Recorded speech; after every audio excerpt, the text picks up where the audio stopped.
नमस्कार. आता क्षितिजाची तब्येत बिघडलेली असते. आता ती आजारी पडल्यामुळे अमोली ही चिंतेत पडलेली असते. अमोलीला कळत नसतं की क्षितिजाला शांत कसं करायचं. ती नुसती रडत असते.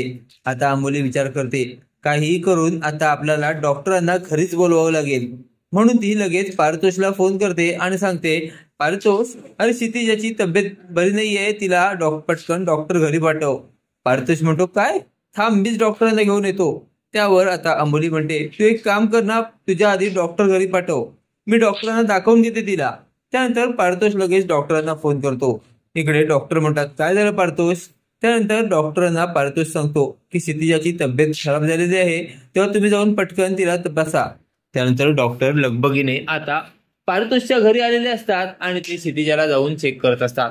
डॉक्टर क्षितिजाला चेक करतात तर क्षितिजाला त्रास होत असतो, ती आजारी असते. त्यावेळी डॉक्टर म्हणतात, मला काय वाटतं अमोली, क्षितिजाची तब्येत बिघडलेली आहे आणि तिला बरं सुद्धा वाटत नाहीये. त्यामुळे मी काय म्हणते, आता भूमी इथे येत नाही म्हणून सुद्धा क्षितिजाची तब्येत बिघडलेली असू शकते. तुम्ही जरा भूमीला बोलावून बघा की ती शांत सुद्धा होईल आणि तिची तब्येत सुद्धा सुधारेल. तिला दुसरं काही झाल्यासारखं वाटत नाहीये. आता हे ऐकल्यावर अमोलीला मोठा धक्का बसतो, कारण अमोलीला भूमी ही क्षितिजाच्या जवळ अजिबात नकोवी असते. आता अमोली म्हणते, काही असो, पण त्या भूमीला परत या घरात मी घेणार नाही आणि ती माझ्या क्षितिजेच्या जवळ आलीच नाही पाहिजे. आता डॉक्टर म्हणते, काय करायचं ते आता तुम्ही बघा, मी येते. आणि डॉक्टर तिथनं निघून जाते. आता अमोली विचार करत असते, काहीही करून आता मला क्षितिजासाठी दुसरी एखादी बाई बघावी लागेल. क्षितिजाला पोटभर दूध सुद्धा मिळत नाही आहे. आता इकडे पारितोष हा सुद्धा लगबगीने घरी आलेला असतो. तो म्हणतो, काय ग अमोली, काय म्हणाले डॉक्टर, क्षितिजा कशी आहे? त्यानंतर अमोली सांगू लागते, डॉक्टर म्हणते भूमीला बोलवून बघा. पण मी काय म्हणते पारितोष, भूमीला आपण बोलवायची नाही, आपण एखादी बाई बघूया. क्षितिजाला पोटभर दूध मिळत नाही ना, मग आपण एखादी बाई बघूया. त्यावर पारितोष म्हणतो, कशासाठी? अगं भूमी आहे ना, भूमी एवढ्या लाडाने सगळं काय करते, तर तिला का नको म्हणतेस तू? अगं भूमीला सुद्धा क्षितिजाचा खूपच लळा आहे. तिला घेऊ दे की क्षितिजाला, ती शांत करते प्रत्येक वेळेला. आता अमोली ऐकायला तयार नसते. आता पारितोष म्हणतो, अगं तुला काही कळतं का, तू अशी कशी आई आहेस? आपल्या मुलीला बरं नाहीये, आपल्या मुलीला जी शांत करू शकते तिलाच तू घरी गेला तयार नाहीयेस.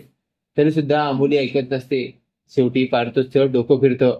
तो लगेच अमोलीच्या कानाखाली मारतो आणि म्हणतो, आता गप्प बस, आता बोललीस ते लास्ट, त्याच्या पुढे तू बोलायचं नाही. आता मी भूमीला घरी बोलावतोय आणि भूमी आणि आकाश येतील आणि तेच क्षितिजाला शांत करून जातील. आता हे ऐकल्यावर अमोलीला मोठा धक्का बसलेला असतो. आता लगेच पारितोष भूमीला कॉल करतो आणि म्हणतो, मी काय म्हणतोय भूमी, क्षितिजाला बरं नाही आहे, ती खूप रडते आहे, तिला जरा येऊन शांत कराल का तुम्ही दोघं जण?